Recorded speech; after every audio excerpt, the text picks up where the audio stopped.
Welcome to the 2021 Economic Depression and Preparation Channel. I'm your host, Tony. Thank you so much for joining me on this March 24th, 2021 Hump Day edition.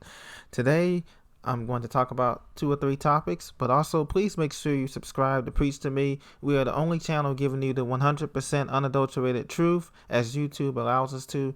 And we really appreciate your support and look forward to next month, all new presentations and graphical software. But until then, we're still in March, and so let's get right into the program. Ladies and gentlemen, today I want to share with you a little bit more about the American Rescue Plan. As you know, the presentation was made, the American Rescue Plan, the Stimulus Check Plan Act of 2021, $1.9 trillion.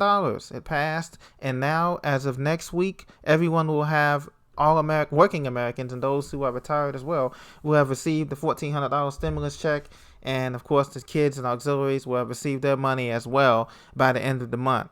And so now there's optimism in this economy that things are getting back on track. You can listen to CNBC or MSNBC, Fox Business, CNN. They're all saying that the recovery is slated to be on track for this year and next year, and that everything is rosy, but we still have a long way to go, according to Fed Chair Jerome Powell and U.S. Treasury Secretary Janet Yellen. And what they mean is that without the federal government, without the Federal Reserve Bank stimulus being added, then this economy would be on complete life support. So today, before I get into it, I just want to break down how much of this $1.9 trillion where it's actually going to. And you know that it's, for us, the 99%, that money is just a drop in the bucket of what we're receiving, this $1,400. So first of all, let me just calculate that for you. I want to show you this here. $1,400, okay, times 340 million people roughly in America. I'm just assuming everybody, every man, woman, and children. That comes out to be $476 billion. So that means that that's just a little portion of the $1.9 trillion that is being received by the whole bill itself. $350 billion is slated for state and local governments, and they're going to have to use this money wisely. States like Illinois, California, Texas that have been struggling and that are way over balanced and way over budgeted, and even Florida and even some states in the Northeast are going to have to, Connecticut, Massachusetts, New York, they're going to have to budget really, really carefully with this money because they may not be getting any additional stimulus money in terms of directly for the state and local governments until about the next 4 to 5 years. So that's why this bill is so important, because we know that more is coming. So now let's get down. The Coronavirus State Fiscal Recovery Fund, $219 billion is going to that. States will receive a total of $195 billion in aid. D.C. will get $1.25 billion in payment. Tribal governments will get $20 billion in payments, and U.S. territories will receive $4.5 billion in payments. Wow. The health crisis, relief fund, $130.2 billion will go toward that, split among counties, metropolitan cities, and non-entitlement units of local government. Just bear with me as I go through these numbers in the presentation, and then we'll get on to the rest of our presentation. But I just want to share with you these numbers directly from the bill itself that passed, as you know, last Friday. Now, we also are going to have some money for capital projects. Each state will receive $100 million.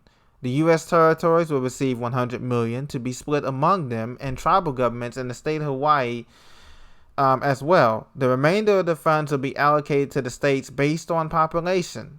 So to provide access to these funds, the U.S. Treasury will establish an application process for grants from the fund within 60 days of the enactment of the law. So in other words, by the end of next month, they'll have these be applying for these funds, each individual state.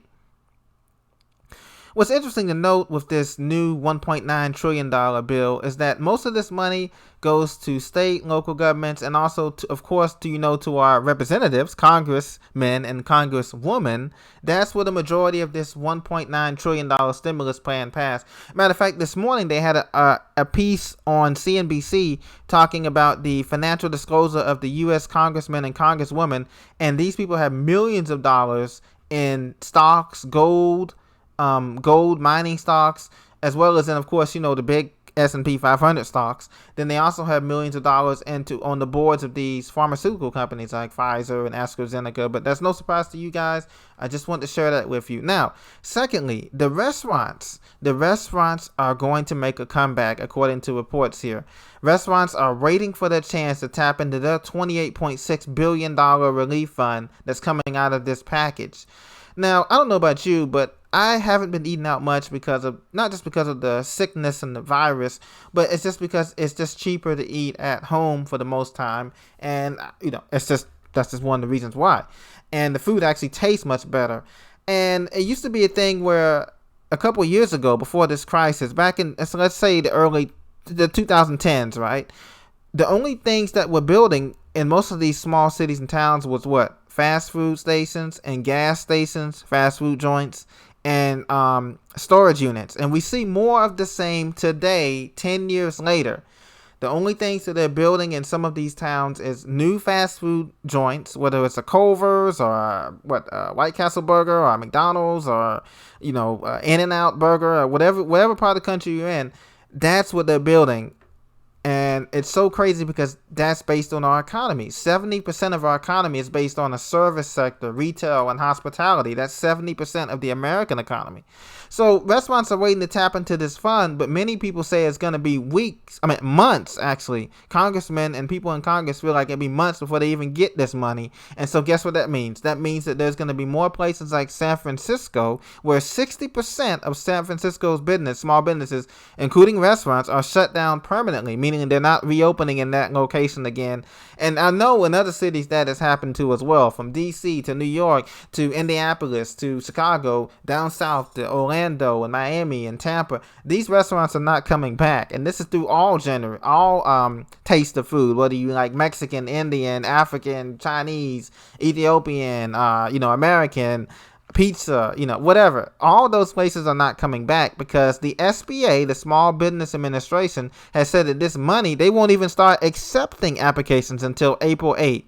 So if you're a small business, a restaurant, trying to get back on your feet, or any of these places, they're not going to even accept applications until April 8th. By then, you may be, furloughed your employees. You may even be out of business. It's going to be an absolute disaster.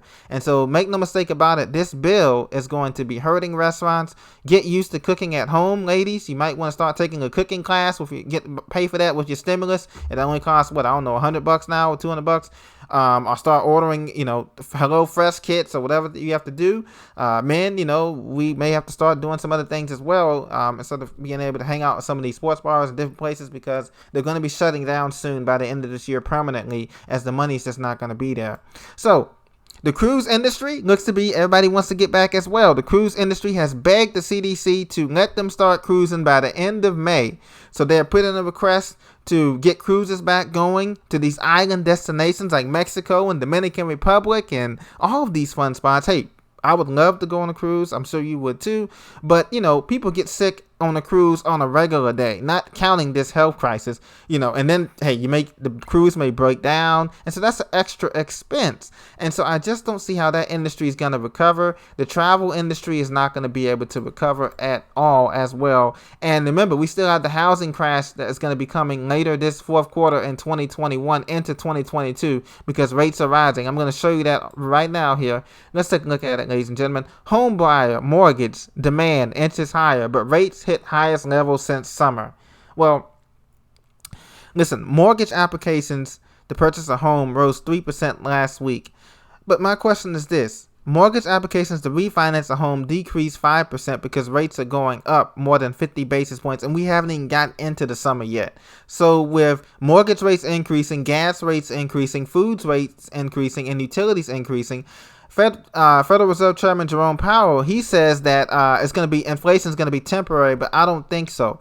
And another reason why you need to ask yourself, who would be buying a long-term 30-year mortgage debt or 20-year fixed mortgage debt in this economy when we know that this is going to be a 10 to 12-year depression that we're just now starting the third inning. We haven't gotten into the real game yet. So when the housing market crashes, that's the time you want to buy. That's the time that the banks are going to buy. All of your hedge funds are going to buy because they know it's coming soon. So I predicted that that's going to be happening. probably in the fourth quarter of this year into 2022, because it's going to take that long for Biden to talk about his infrastructure plan. And if he gets that passed, that'll add another $8 trillion of debt, and that's going to push the housing and everything else over the top, and it's going to crash. So look for that to come. Then is the time to buy, probably 2022, 2023, if you have to, if you're sitting on cash like that, or if you need a bigger place for your family, etc. But just to be out buying this type of debt, when we know things are going to be rising significantly, I would not recommend that as well. So we had that on tap. I talked about the restaurants. I also want to talk about Biden's first press conference. I don't know if you guys seen this, but it's coming out tomorrow. He's slated to talk about, stimulus, migrants, and China could be the subjects. Well, there's talk that there's going to be a fourth stimulus check coming. There's a little rumors about that. Let me know what you think in the comments. Is America going to pass a fourth stimulus check? And if so, are they going to even tighten the restrictions? Because remember, this last one was only for people making $80,000 and below, and they had other restrictions. Do you think that we're going to get a fourth stimulus package out of America or not? And number two, do you think President Biden is going to do something meaningful about the border crisis? Is he going to pass a bill to stop the people from coming over the border, or is he going to open the borders wide up, further weakening the United States economy and the ability to take care of its people right here at home? Let me know what you think about Biden's first press conference and how he does tomorrow night when he comes on. I'd be curious to see what he talks about. It's at 1:15 p.m. Eastern Thursday, and he's going to address his first press conference, as you can see here, by himself without his press secretary. And so that is something that we want to definitely keep in mind. Well, ladies and gentlemen, that's all I have for today. Thank you for joining. Be blessed. Continue to prepare. Continue to get food, water, medicine, clothes, security, as supply shortages are here with us until at least 2024. So keep that in mind. And that's on everything from generators to cars, parts, to chips and electronic chips, to everything else you can think of. Be blessed. I'll talk to you very soon. Thank you for listening. Have a great day.